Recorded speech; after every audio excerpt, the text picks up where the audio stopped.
What is up, everyone? Welcome to hey, it's Friday. Welcome to another episode of Talking Timepieces with Tony. I'm Tony. It's Friday. I'm stoked. It's a long week, man. Today is the Q&A. It's been 2 weeks since we did the Q&A. As you know, I was in Nashville recording and hanging out with my buddy Lincoln Parrish. It was just freaking such an awesome trip, and I can't thank Lincoln enough for everything that he did, man. Made a killer song. We did a killer song. I lost my voice from singing over and over and over. But a lot of people don't know how recording goes. A lot of times people will record singing one line at a time, and we didn't do it that way. We did literally straight through from top to bottom about 7 or 8 times, and then just picked the best one that worked. So it was cool, but I lost my voice. It was terrible. Well, it wasn't terrible. It was awesome. So anyway, so the Q&A Friday generally is a watch ball question. You ask the watch ball a question, she answers. She can be a smart ass. It's fun, whatever. And then I put my 2 cents worth in, and or you can just ask me a question. We'll do it that way. I don't know. All right. So today I am wearing my Zodiac Super Seawolf that I bought in Nashville. I put it on the orange strap for now. I like it on the green strap that it came on, but I like the orange too.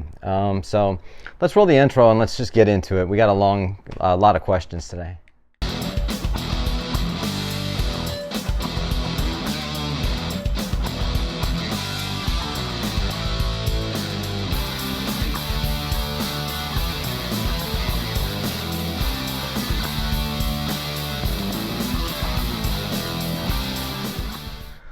Okay, all right, so also I'm gonna put that song up. I think what I'm gonna do is I was gonna put it up in this video, but because it's monetized and it goes to commercials, I don't want the song to stop halfway and whatever and go into commercials.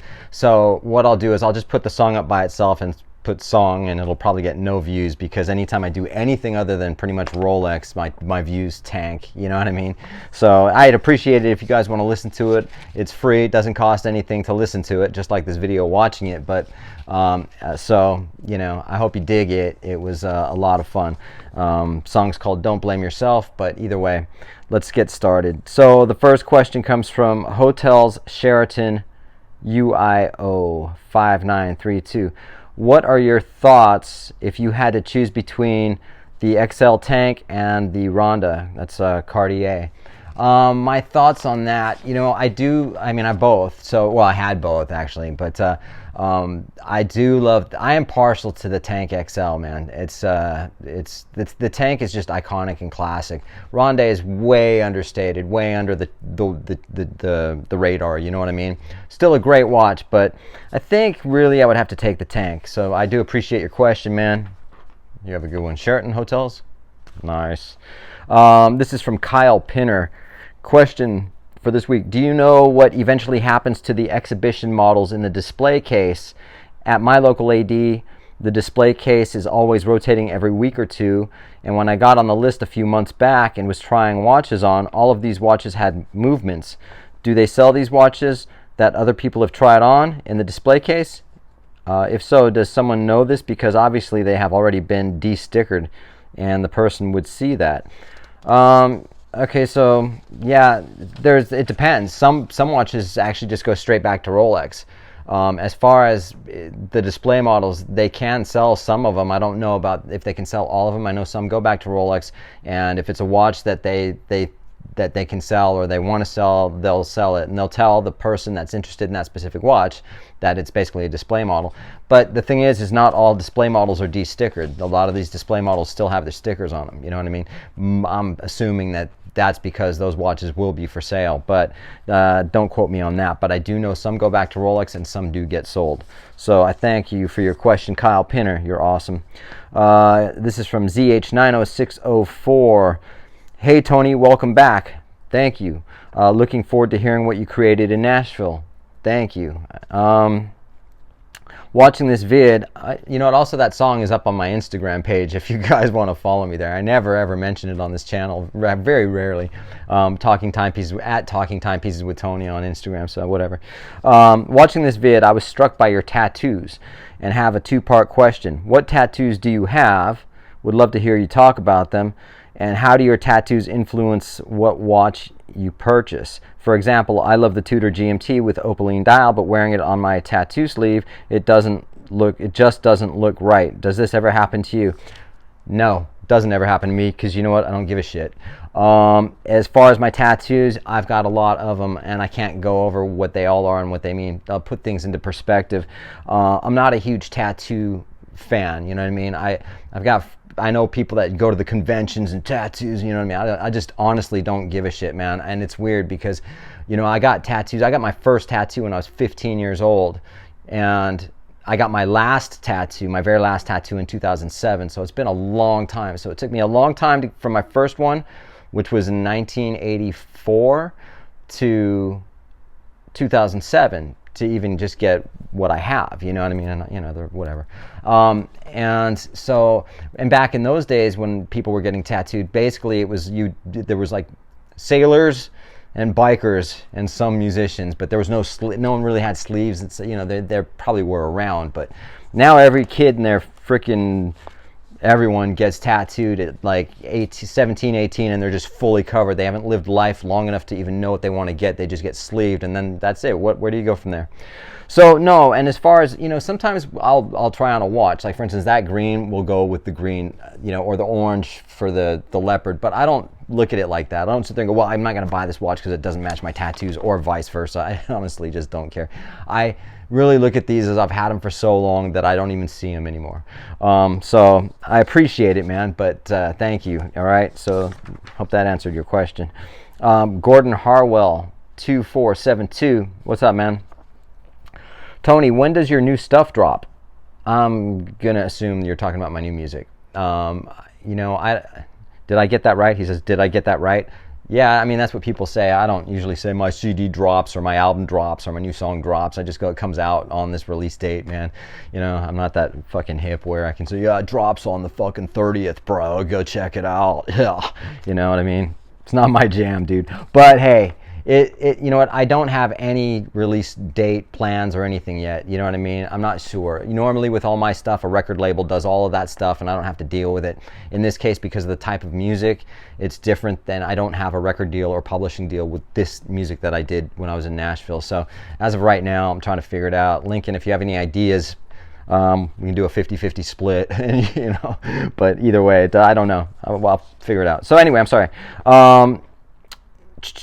My question is in regards to vintage or older watches. While I am waiting on the Bindies list for an Explorer 1 40mm, that's a grail watch for me, I have been researching the older Explorer 2 40mm to round out my collection. I love its smaller size compared to the newer model. It also has a GMT functionality, GMT complication, and versatility. I just ordered the Explorer 2 through a reputable dealer, Bob's.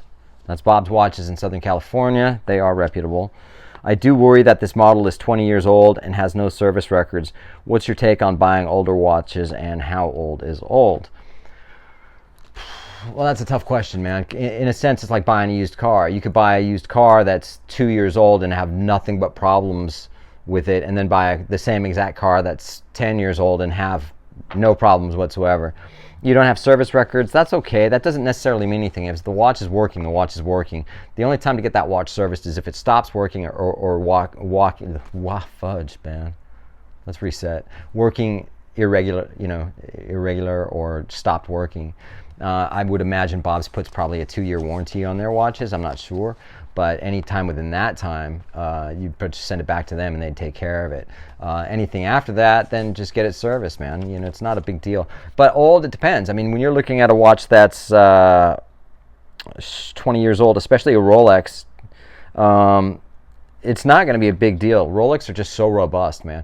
If you're looking at like a dress watch, like just to say a nice dress watch, that'd be a little bit more concerned, but just depend on the brand too. But Rolex, you're fine, you're golden, man. You know, and so if you have to service it after the 2 years, that's still pretty good. You know what I'm saying? So I don't know what's old.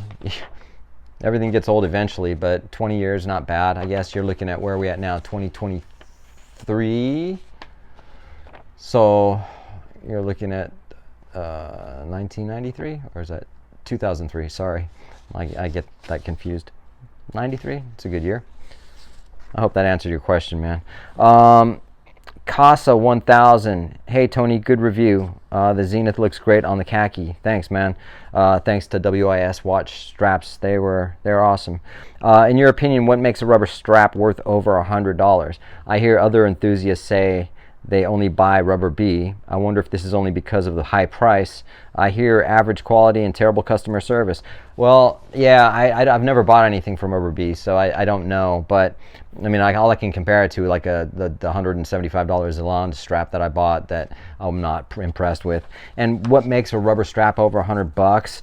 The greed in the company that makes it, generally.